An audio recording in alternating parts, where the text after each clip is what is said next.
8:47 y continuamos con los comentarios. Se integra Esteban Delgado.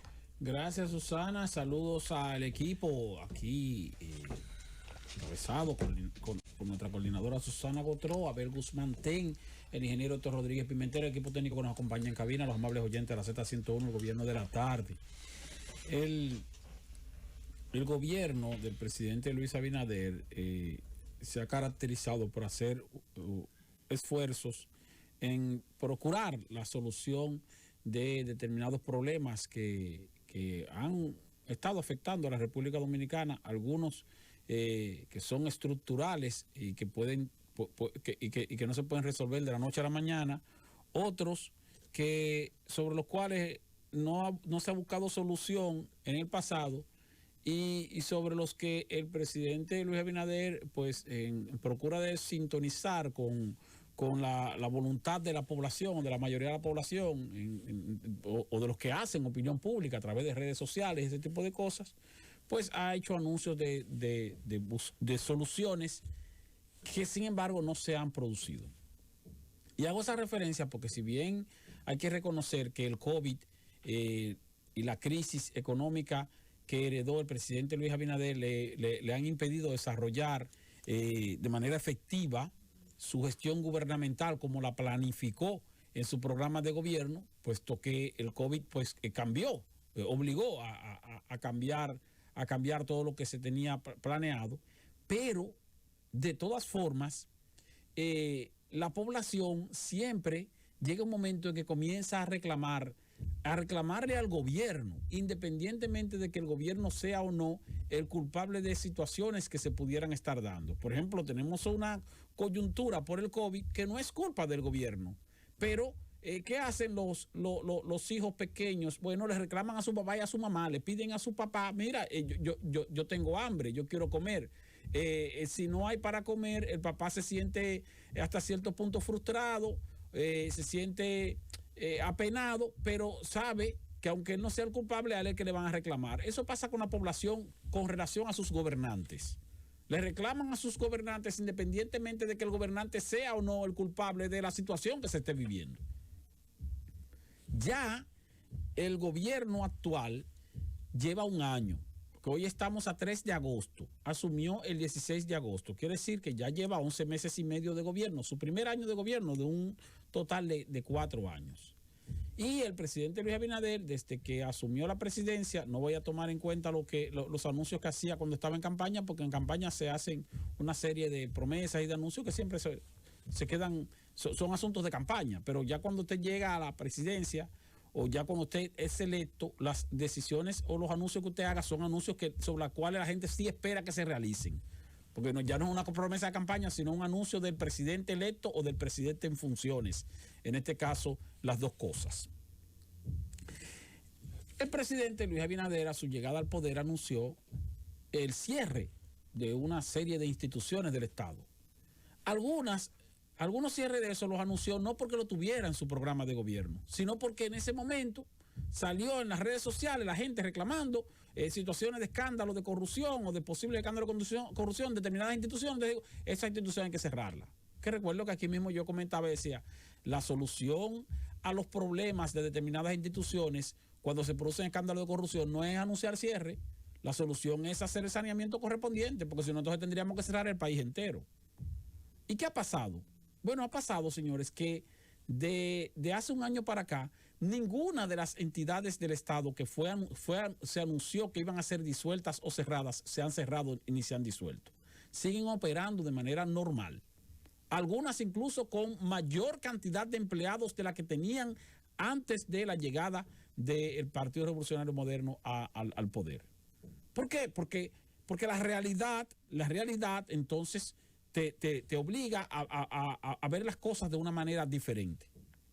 ¿Cuáles entidades van a cerrar? El Consejo Estatal del Azúcar, la OISOE, la Oficina de Ingenieros Supervisores del Estado, que se van a fusionar el CEA con Bienes Nacionales, todo eso está ahí mismo.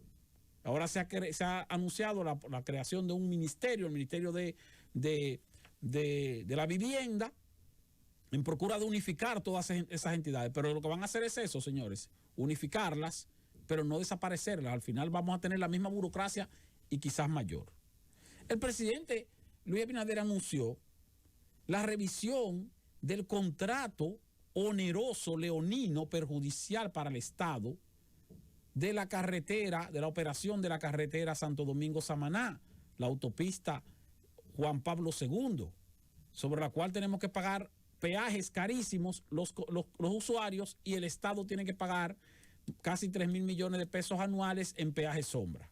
Se anunció, luego entonces, eso fue en febrero, luego entonces se designó a un prestigioso abogado para que hiciera la revisión de ese contrato y las recomendaciones correspondientes, y vimos que la semana pasada o la semana antepasada el consultor jurídico del Poder Ejecutivo dijo que ya ese prestigioso abogado, Manuel Esqueda Guerrero, entregó sus recomendaciones al Poder Ejecutivo. No se ha hecho más nada, pero eso fue en febrero, marzo, abril, mayo, junio, julio, agosto. Ya van 6 meses. Se quedó en el anuncio. ¿Cómo se quedó, por ejemplo, en el anuncio? Se ha quedado en el anuncio, para lo cual hubo que modificar incluso crear incluso una legislación de exención de trámites a los fines de agilizar la inversión pública en obras del Estado que están paralizadas. Pero ya vamos para un año y siguen paralizadas las obras del Estado. Y sigue entonces la queja de la gente en torno al Ministerio de Obras Públicas, porque el Ministerio de Obras Públicas definitivamente no resuelve, pero no resuelve porque, bueno, tiene las manos atadas en cuanto a los trámites burocráticos para los desembolsos o libramientos de recursos que se necesitan para terminar obras ya comenzadas o para comenzar obras nuevas, como una cantidad importante de obras que anunció el propio presidente Luis Abinader en su discurso de rendición de cuentas el 27 de febrero, y sobre las cuales solo se han dado algunas paladas y algunos picazos, pero no se ha hecho más nada. Luego entonces la gente va a comenzar a reclamar, en algún momento van a comenzar a reclamar. Como se anunció, por ejemplo, para sintonizar con el pueblo, una revisión de la ley de hidrocarburos 112-00, porque los combustibles estaban subiendo y la gente se estaba quejando que los combustibles estaban subiendo. Bueno, se anunció la revisión, muchos aplausos por esa revisión, pero no se ha revisado, se quedó en el aire. Y lo que tenemos ahora es el gobierno cubriendo en parte la diferencia del costo de los precios de los combustibles de manera coyuntural, para no aplicarle todos los aumentos a los consumidores. O sea, haciendo lo mismo que hacían los gobernantes anteriores. Nada nuevo, nada diferente. Sin embargo, se anunció a que, bueno, le vamos con una solución definitiva a esto. Estamos esperándola. Como la gente está esperando también lo de la solución de la reforma policial y la seguridad ciudadana. Claro, ese ya es un problema estructural, ese es más difícil, ese sí es difícil, ese es difícil y complejo. A ese hay que darle tiempo, ese no se pueden ver diferencias en 6 meses, en 7 meses, en un año, pero la gente está pendiente.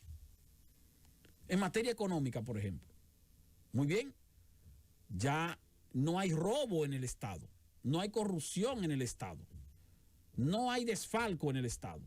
Lo que hay ahora es un uso más pulcro y eficiente del gasto, del erario, del gasto público. Hay una mejor administración del gasto público. Pero lo que vemos en la realidad es un envío al Congreso Nacional de un proyecto de presupuesto complementario donde se dice que el déficit fiscal, que se programó en 3% del Producto Interno Bruto, va a aumentar a un 4.2% del Producto Interno Bruto.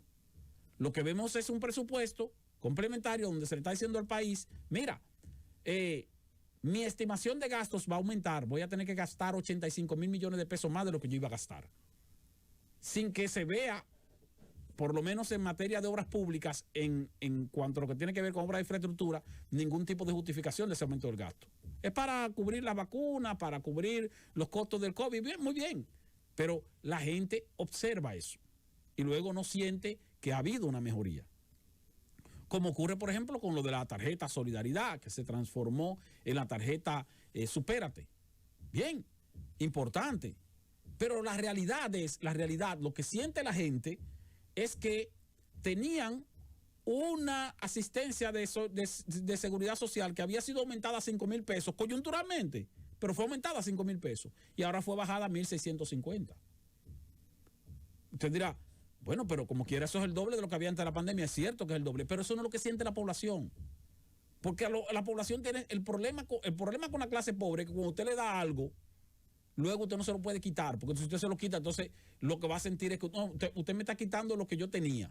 Sí, pero antes de eso tú tenías menos. Sí, pero lo que yo tenía, yo no me fijo en lo que yo tenía menos, yo me fijo en lo que yo tenía cuando usted llegó.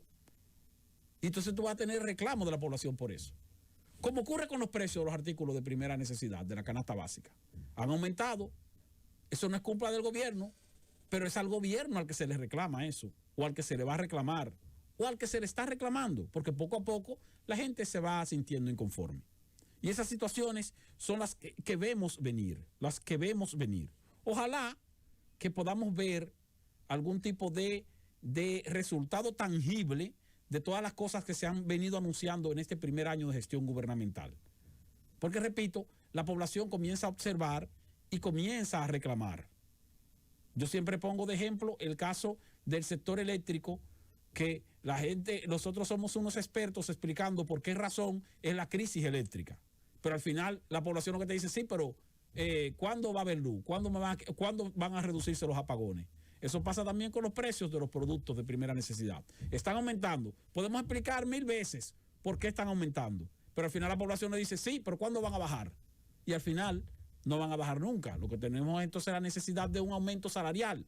Un aumento salarial que originalmente se anunció que era un promedio de 24%, y luego demostramos aquí, y ahora lo están viviendo los propios trabajadores, que el promedio es de un 11%, y hay muchos sectores que ni siquiera les salió el aumento. Así las cosas en este primer año de gobierno. Francis.